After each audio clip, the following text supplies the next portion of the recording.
ready? I was All ready. right. I All was right, we ready. ready to do this? All right. Yeah, you should have just told me to ride with you over to the studio. I'd been glad to do Nah, I that. was up. Well, when you got a big time uncle, you just do what he Please, buddy. says. I This man is drunk. Wait, am I drunk? I'm nobody. Yes, you do have a problem. God's got this. No, I got this. You're stupid. You're dumb. I'm a father. I'm a husband. I'm a son. I'm a leader. I am Marcus J. Scott. The drunken preacher, the drunken preacher, I'm Marcus J. Scott, author of The Drunken Preacher, here to encourage critical thinking, social awareness, advocate growth, resilience, provide hope, and help you find faith. drunken preacher, the drunken preacher. Welcome to another edition of the Drunken Preacher podcast. Man, I'm super excited. I got my uncle here. Well, first of all, my uncle. Then, what else? What hey, else? So, frat brothers. yes, I was gonna leave that last, but somebody I look up to, uncle. My bishop, that's what I was thinking, my bishop, and now my fraternity brother. Can you believe it? I can't, give me some, You gotta let the elders go first, you know. Can you believe you the eldest? I cannot believe So it. I defer to the elders. How are you doing? Man, I'm well. I'm delighted. Let me put this up because we done messed around, knocked the main thing down. I'm delighted to be here, first of all, with my brother. Yes.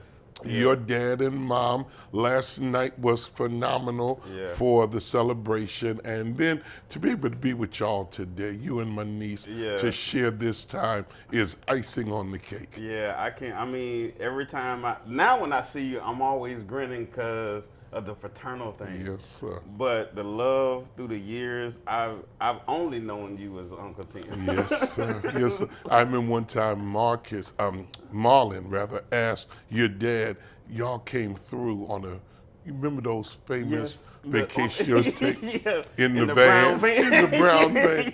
And so one day, Marlon said to your dad, now how is Uncle Tim our uncle if he's not your real brother? And we had to explain it to him.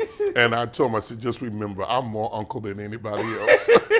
Yes, sir. So from that's your how birth. and that's how it felt because, to be honest, my dad's a twin who Yes. his name is actually Tim. That's right. And so we used to call you Uncle Tim as our Uncle Tim, not like later saying, oh, but that's the real Uncle Yes. Tim. And so Yes. yeah, I mean, but that's how close our families Close, were, yes. and the love, and so Yes. I mean, but you treated me like the nephew, and sometimes like a son, Yes. and so Yes, I sir. cherish that. And so first thing I want to ask you is, because of all of that, how do you feel seeing me accomplish something such as writing a book? Yeah. There are no words for it. Years ago, you always hear me talking about Dad Cray, my childhood pastor. Yes, And sir. I remember Dad telling me, oh, Tim, now here's what I don't know why he did it. He always called me Tim Tom. Maybe because he saw your dad and I growing up being brothers. He said, Tim Tom, you're going to do great things. And I said, well, Dad, if I do, it'll be because of you. He said, oh, you'll go so much further than me. You'll do so much more than me. And I remember the pride he felt when I got called to my first church. He came in and installed me. When we got called to Columbus, he came in and installed me. When we dedicated the new building, he was there. Of course, he married Aunt Cly and I and dedicated Dee Dee and Jossie, and so he was a part of our lives. Only now, as I look at you and look at Marlon and Marla and what you're doing with your lives, do I begin to understand the That's good. pride in watching those you have known in their mother's womb? Yeah. Because I knew the three of you and Allison and Alan Yeah. in their mom's Yeah. wombs. Just, Larissa and Justin, Yep. Yep.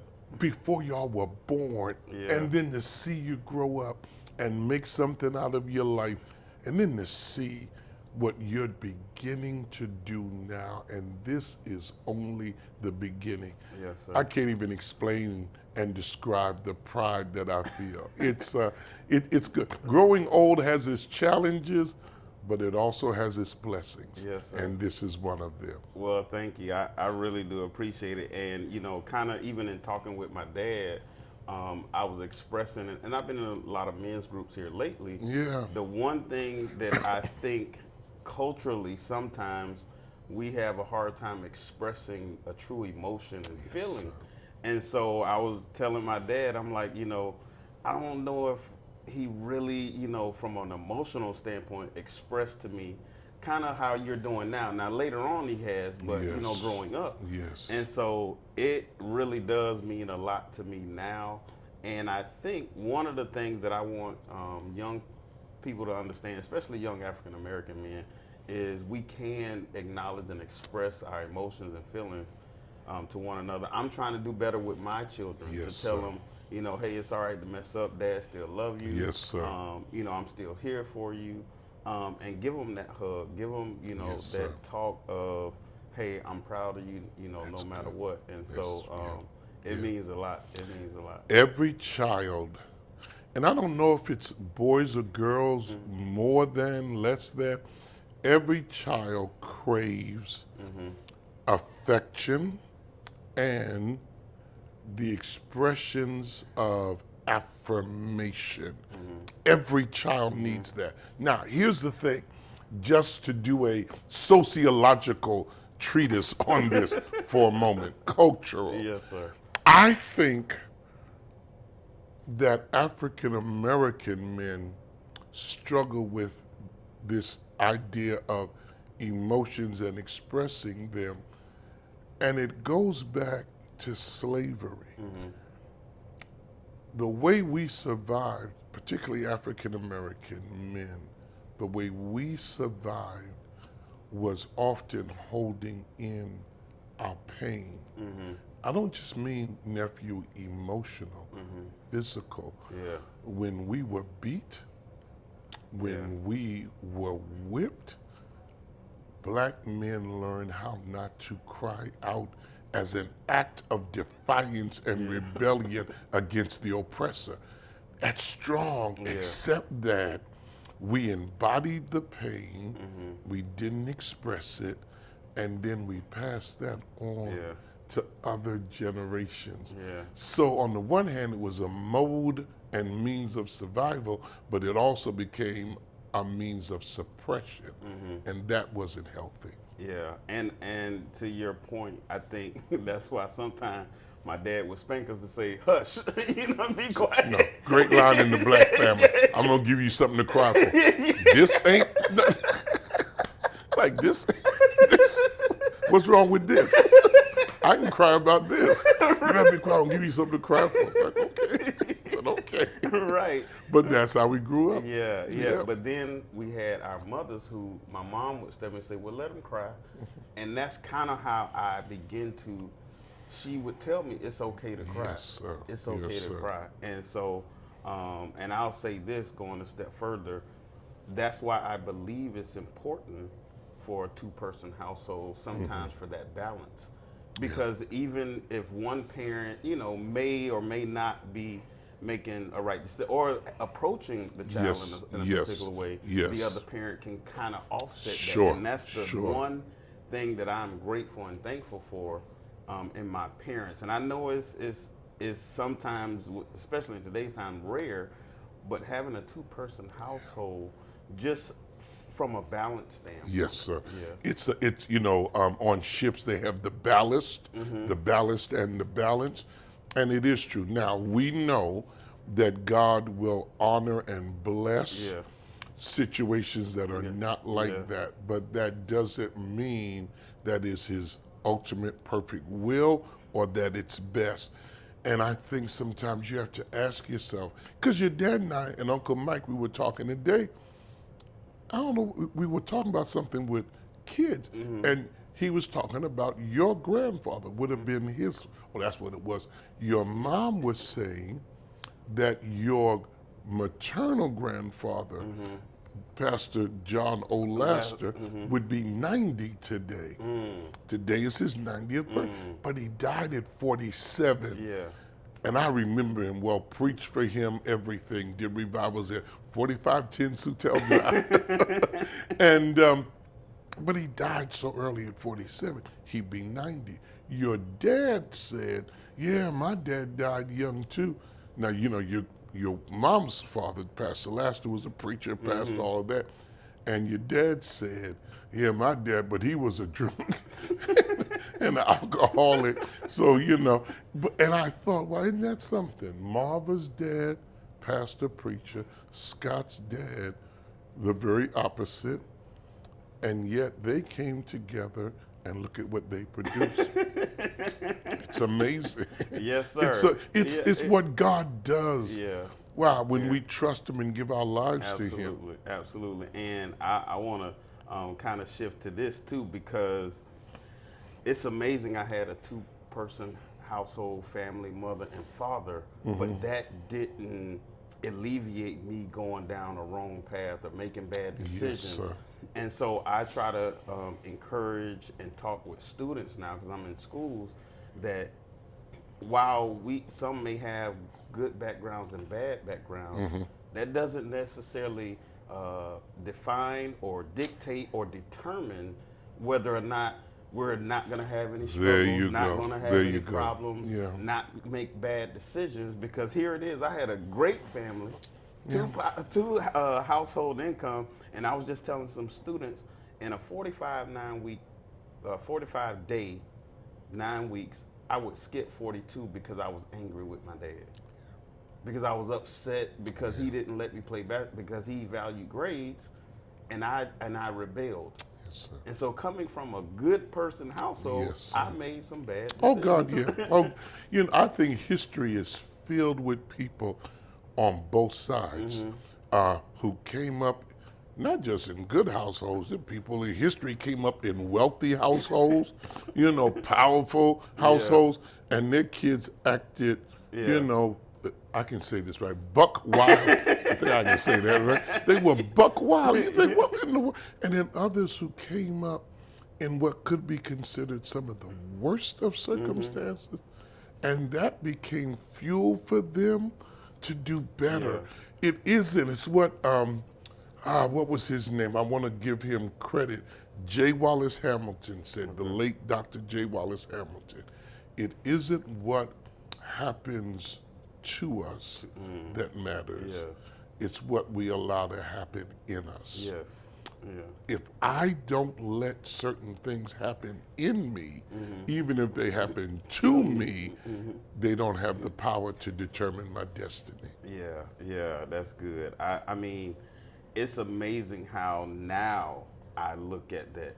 But let's turn, biblical for a minute. I was telling my dad how we always say all things work together for the good of them who loves God. And I'm so much of my story, I kind of think about the story of Joseph. Okay. And how he saw the dream, and God gave him a glimpse of that. But what God didn't show him was the sell into slavery, the pit, the jail, and all the stuff he had to go through. False to accusation. to eventually get to that point. And I believe sometime, I think I heard Miles Monroe say this, that if God showed us the pathway to the palace, we never take the journey.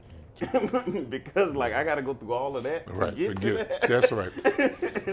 Say right here is good. Right here is good. And so I think about some of those times were painful.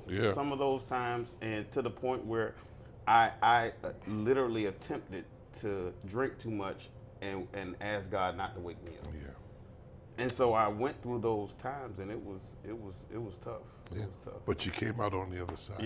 Yeah, and that's the key. So with that, are there any times that you have struggled with, whether they be now, recently or in the past that you had some internal battles with, some struggles with, weren't sure what to do, and how did you handle it? What day is it? What's today? Saturday. If today is Saturday, yes. Ask me tomorrow when I get through preaching. Yes. Every day. Every day. But in my life, you know my story. My mom and dad, you grew up in a two-parent home. My mom and dad were not married. I didn't, which is why people like Dad Cray were so influential in my life, lay people in the church, because I never had a mom and dad in my house. My dad never lived with us. So I grew up, my sisters and I, in a home that was not traditional, but deeply spiritual, not just religious. We grew up in church, but I didn't have that mother father. My grandfather, who was the first male in my life because we lived with our grandparents, he died August of 1962. So I was a kid when he died, but then Dad Cray stepped in, and other men in the church and community stepped in. And so just growing up that way, so my grandfather died in 62. My Aunt Betty, who was our church organist, she died of cancer in the early 70s. Okay. And that really shook me because she was the North Star for me, making sure I stayed in church. So she never got to hear me preach. She never saw me graduate, but she was one who poured into me. And then our grandmother, who was the matriarch of the family, died a few years after her. So I had all of this loss. I was telling Aunt Clyde this morning, my life has been a series of losses all of my life. And it affected how I related to people and how I handle situations because loss is painful and nobody wants to be hurt. So you find ways to deal with it. And then just growing up in New York, I had two cousins who were also raised with us, ended up on drugs. Both of them died as a result of their lifestyle. So growing up in New York, growing up around that kind of environment, and then life, you have disappointments in life, failures in life, and then of course the one that was probably not probably, was the most painful. Uncle Mike and I were laughing about Dee Dee and you and Alan. Dee Dee went to everybody's prom. She was everybody's prom date all over the country. And so when Dee passed, that was just, nephew, I haven't gotten over that yet. I don't think you ever get over the loss of a child. It is so abnormal. You expect your children to bury you. You don't expect to bury your child. And that did something to me that I don't know it will ever be. I won't say healed. God can heal anything. It will never be the same. Nothing. I look at life now when Dee Dee was there and since Dee Dee's been gone. And so I look, you look towards the rest of your life. I'm going to retire. I'm going to do this. I'm going to do that. And everything I say, it's in with the caveat, but Dee won't be there. And that makes a difference. And so in all of that, it's been rough. It's been rough. That's something I can't even fathom.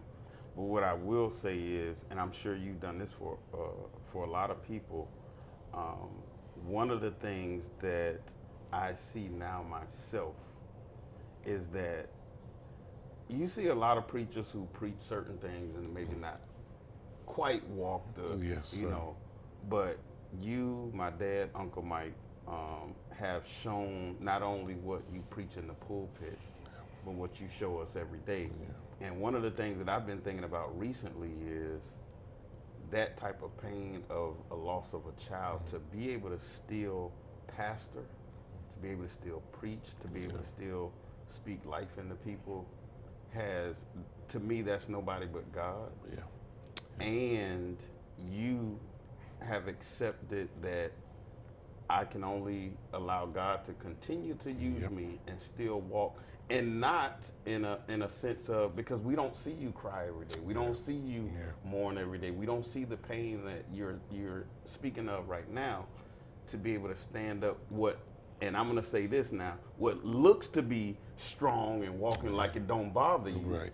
To say, wow, you know, that's nobody but God. But knowing that you still have a pain, but Yes, sir. as you walk, it's God. So I'm reminded of the three Hebrew boys. It's, everybody got burned up who went in. There you go. The stuff that was on them got burned up. Yeah. But then God was in there with There them. you go. There's nobody but God that can keep them from, Yes, the sir. fire of burning up. Either way, whether delivered out of, delivered from, or delivered through, you're still delivered. Yeah, That's the good. key. Yeah, that's good. Yeah. Well, I'm so thankful for that. Now, one of my questions is, with this struggle, the way this society is going, I'm gonna kind of ask you. Yeah. Same with my dad. Yeah, I heard the question. That was a great interview, too. Great interview. Great interview. How do you see the struggle of the society and the church now, especially with the way the administration is, the way our society is? It seems to us like there's more hate than ever before. Oh, yeah. I think that, and I told my dad this, I'm like, well, was this how it was in the 50s and the 60s? 30s, 40s, 50s, Because yeah. I'm like, people are hating people just because I got a D or R behind my name. Yep. And so how does the church kind of maneuver in that? Or how do pastors and preachers kind of... You know, I have a dear friend in D.C. He's not pastoring any longer. But he pastored a great church, Metropolitan Baptist Church in D.C., Dr. H. Beecher Hicks Jr. And Henry's one of the greatest preachers in the country. He's been ill lately, but his preaching power has been remarkable. And he's a great author. And one of the books Henry wrote was Preaching Through a Storm, which is the story of he and Metropolitan when they were trying to build, and the fight he went through and the storm that erupted. He has one line in that book that I've always remembered. In a storm, God always delivers the church into the hands of the pastor. Whenever there's a storm in the church, God always delivers the church into the hands of the pastor. I would take Henry's statement and I would rephrase it for what you just raised. I think in cultural storms, God always delivers the culture, the society, into the hands of the church. And what I mean by that is, as things get worse, people begin to realize they need something and someone other than themselves. And that's the greatest opportunity for the church to be the light of the world and the salt of the earth. That God will literally hand it over to us if we're ready. Wow, that's good. I got to let that sink in for a minute. I believe it. I believe it. Yeah. And it's crazy that you say that, because I have a lot of my colleagues who I deal with in real estate. They're talking about how can we get the churches together, and because we can't rely on the government no more. These are my colleagues saying this, and saying let's go to the churches and seeing how the church can be there for the community. And we're talking now about how we can help to organize the churches with some of our real estate people and organizations to help with the community.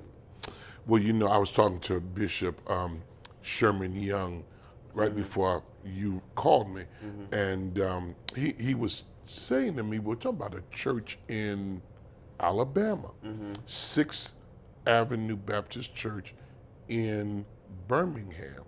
And he said when he went there in the 70s as a young teenager, his dad pastored and the state convention was there. He said, I was walking down the hallway of this big church, 6th Ave is a big church. And he said, I saw a sign on one of the doors said credit union. And he said, I'd never heard of a church having a credit union. And this was when? In the 70s. A lot of people don't realize that in the 60s and 70s, when banks would not lend Wow. money to people, churches started credit unions, Wow. and they would so that people could get money. They could lend them money. Yeah. And so it's that kind of black banks, many of them started in the basements, like black schools. Yeah, HBCUs, yeah. almost all of them started in basements of black churches. Yeah. So you're right. We're going to have to revise, revisit, and revamp that Yeah. structure, because like with your real estate partners and with education, so they're taking all the books out on black history and all of that.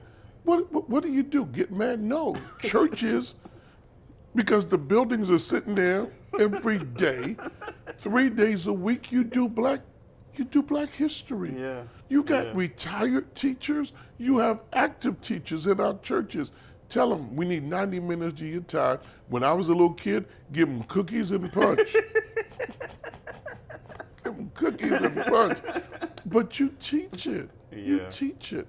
Yeah. That's good. that's Yeah. God delivering the culture back into the hands of the church. Yeah, and we definitely need to act on that. We definitely need Oh, to act yeah. on. My main question though is, you said something. You said, "Are we ready?" Yeah, yeah, yeah. And so, in your view, are we ready? Some are and some are not. And I'm being very honest. I love the church. I'm sold on the church. I'm committed to the church. But I'm not blind to some of our weaknesses.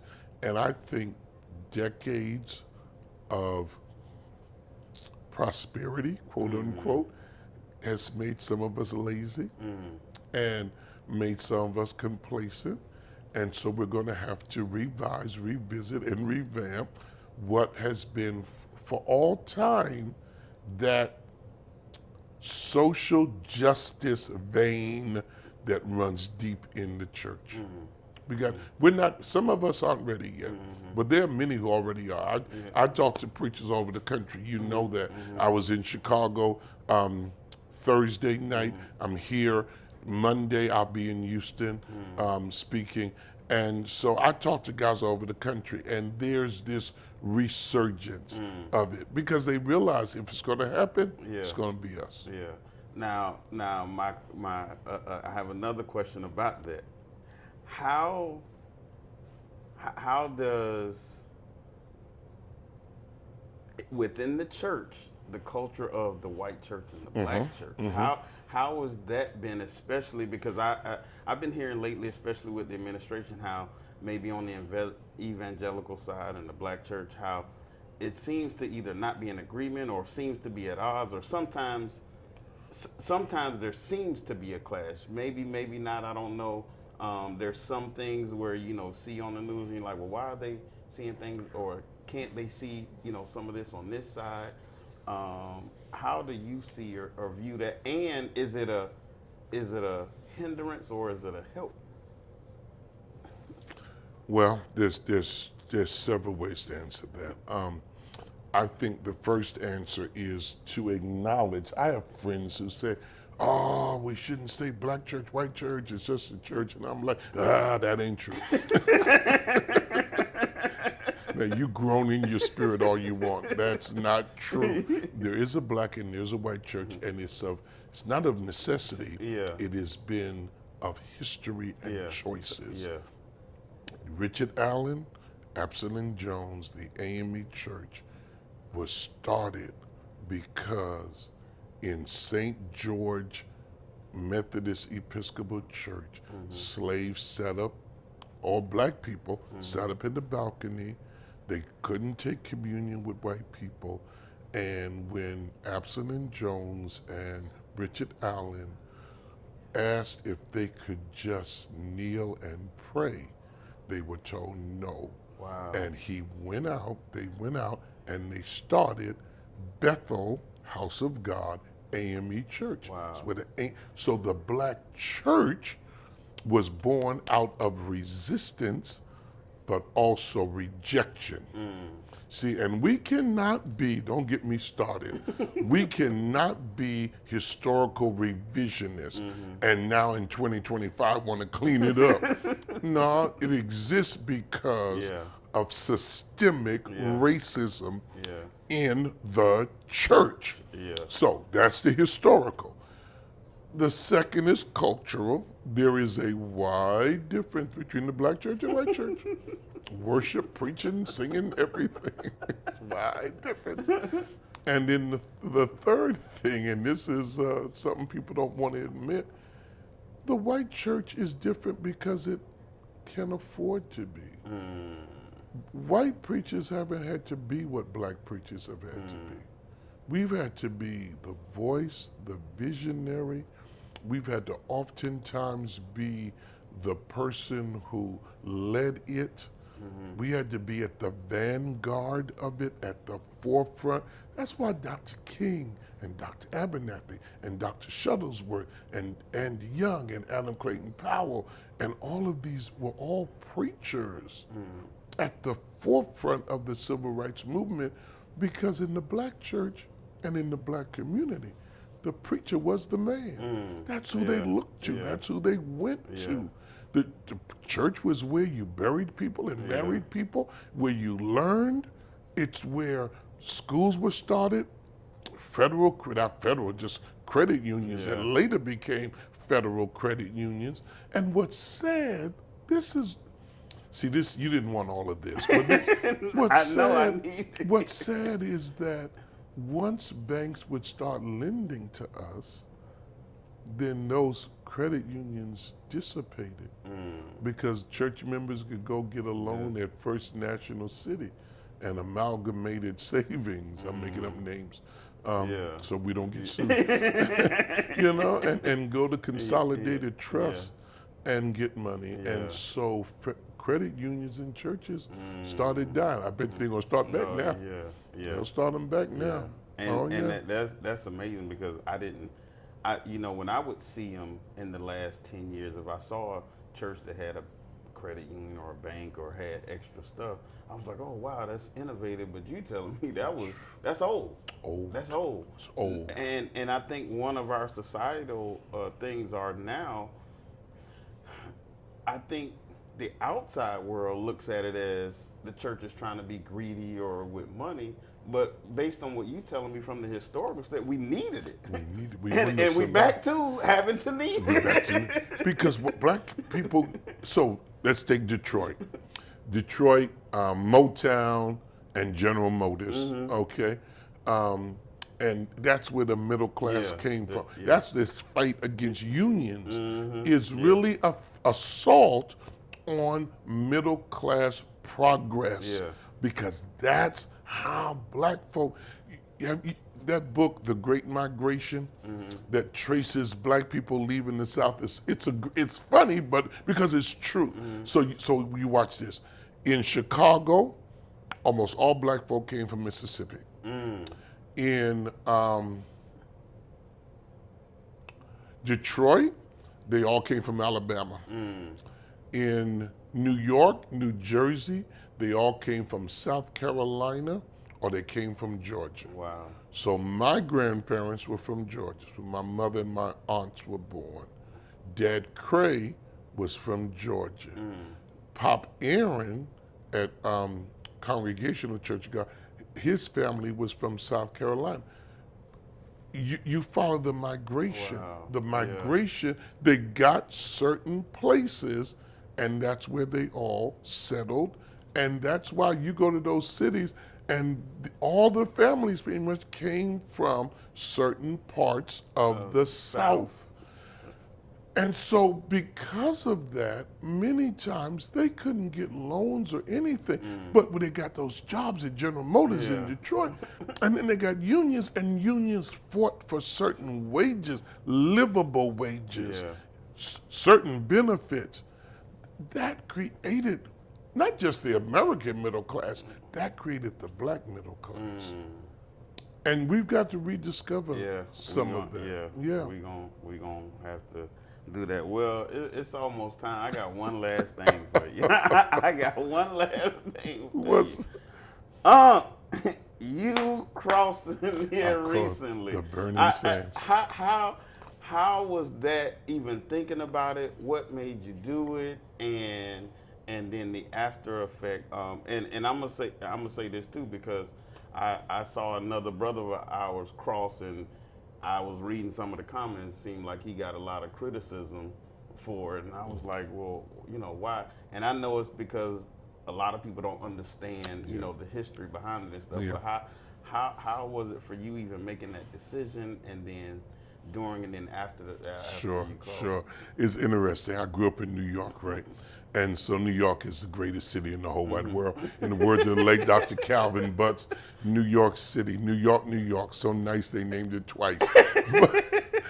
But so I grew up in New York, the Mecca, Harlem, Brooklyn, all of that, right? So I always knew about fraternities. Yeah. Now I'm going to say this. I always tease your mother whenever I see with a pair of slacks on. I said, now you know Dr. Sherman wouldn't like that. You know Brother Sherman wouldn't like that. Because when we were growing up in the Church of God, we were against everything. Yeah. We didn't drink coffee. Yeah. We didn't wear jewelry. jewelry. Couldn't go to the movies. Couldn't do nothing. You against everything. So now you sure couldn't join secret societies like the Masons and stuff. Child, you gonna bust hell wide open. So I left it alone. I was always enamored with it.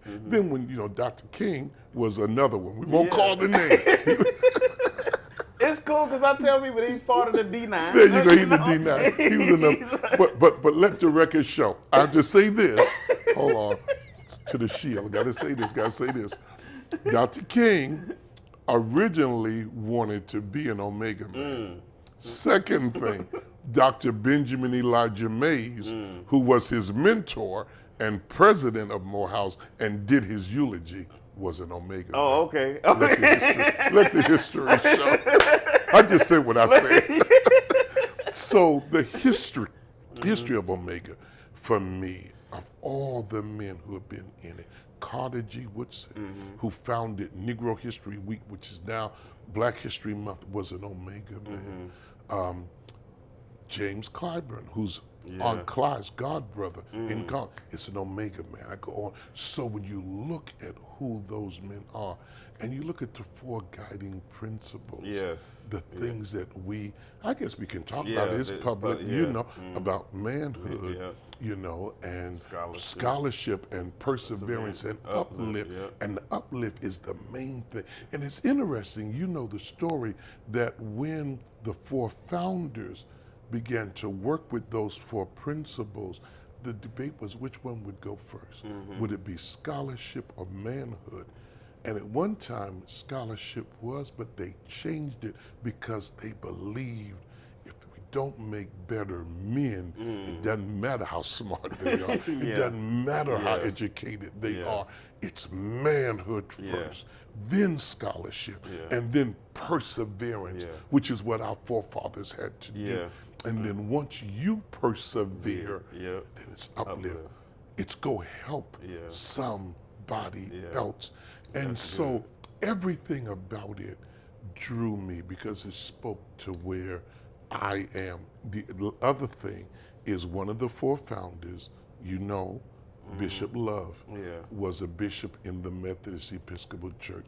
So there was also for me the spiritual foundation starting with one of our founders. Yeah, and that's what a lot of people don't realize is that they were spiritual. They were deep into, and I can only imagine at that time we had to, going back to what we just got through talking about. And so I know people don't understand, but how has it been now since you came into the fold? Unlike our friend we were talking about, nothing but love, nothing. First church is excited. My wife and I and Jossie were laughing. Aunt Clyde, Jossie and I were laughing. If the saints buy me one more thing. Almost every day of every week. I didn't get to get you this and that. because they're so excited Yeah. about it. Now I'll tell you a little joke on it. So remember how we grew up Church of God, right? And so one time I was speaking at a banquet for a Church of God pastor. I won't call his name. It's another fraternity. And so I'm sitting at the dais, and they said, okay, now there's going to be a presentation. And I knew the guys who were making the presentation. So what were they going to present to him? Come to find out, they presented him some cufflinks and a tie bar from the fraternity. And come out the joke, he was in a fraternity all the way. So when he came and sat back down, I said, what is the meaning of this? What is no what? And then I found a lot of Church of God people were in the fraternity. I said, move. Let's move. I've been towing the party line all these years. I'm almost too old to vote, and here I'm out here online. Oh, man. But it's been great. It's been great. That's And I'm good. I cannot believe that you and I, because that day I called you, I said, I can't wait to tell you.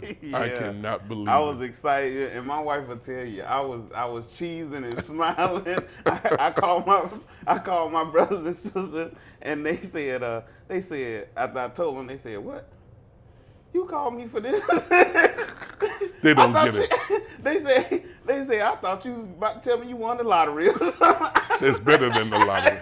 It's better than the lottery. Better than the lottery. They say, I'm going back to bed. That is so funny. They don't But yeah, get it. I was just that excited, though. Thank I you. was just that excited. I'm excited. We get to do this together. yes, sir. I want to say this to you before we go. I talked about how proud I am of you with the book. Yeah, yes. Go out, buy this book. Now, let me tell you why. Not just because it's his life story. No, I take that back. Not just because it's part of his story, because his life story is still unfolding and you haven't seen anything yet. Go buy this book because it tells the story of redemption. It tells the story of reclamation. It tells the story of restoration. It's biblical. You know, Noah got drunk and God used him. And it showed us that there are times when no matter what is going on in your life, sometimes you need to know others have fallen and gotten back up and God can still use them. Go buy the book. Now, let me say this to you. I'm proud of the book, but I'm proud of you as a man, a husband, and a dad. I don't believe this. I don't believe this. I told Aunt Clarke I don't like this. And a grandpa. As a preacher, Yes, sir. Uncle Mike and I tell your dad all the time, we watch you. The anointing on your life to Wow, teach the word is obvious. That's It's big. obvious. I'm proud of you for a lot of reasons. That's big. I want you to know that. I love That's you. big. I love you. I love you too. We can't do no shake. All right, that's our time. Well, this was an amazing one. I really appreciate you joining us. Tune in next week. We got another special one for you. But you know how we always end the show. Always have a heart of gratitude and the strength to keep moving forward. God bless you. It's your time. Yeah. Yeah, yeah. Yeah, yeah. Yeah, yeah. Yeah, yeah. The drunken preacher. Yeah. The drunken preacher. Yeah. Yeah. Yeah. Yeah. Yeah. Yeah, yeah. It's your time. It's your time. The drunken preacher. The drunken preacher. The drunken preacher. The drunken preacher. The drunken preacher.